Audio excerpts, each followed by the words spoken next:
swali hapo, mtu anauliza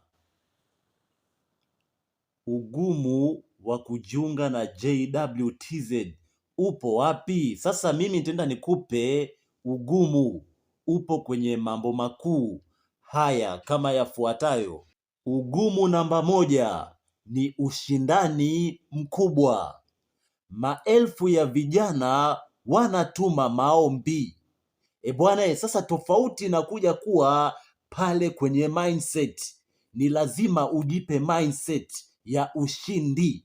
Bwana, hata kama watu sawa wanatuma watu wengi, unatakiwa wewe mwenyewe ujikubali, useme bwana, nitaenda kushinda na kwa uwezo wa Mwenyezi Mungu nitaingia jeshini. Namba 2 ni maandalizi. Sasa maandalizi hapa naongelea maandalizi ya mwili. Hapa naongelea physical fitness, kukimbia, push-ups, squats. Yani usisubiri nafasi zitangazwe wewe ndio uanze maandalizi.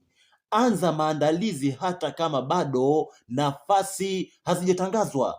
Lakini kuna maandalizi ya kitaaluma, hapo kuhakikisha vyeti vyako viko karibu, Lakini maandalizi ya kitaaluma hata kama ni kuchukua vitu kama short courses zenye soko, hapa naongelea welding, ushonaji, udereva, lengo ni kuongezea nyama, lakini ni lazima uwe na maandalizi ya kiakili. Mfano, itrain akili yako iwe na uvumilivu. Bwana, ni hivyo tu kwa leo.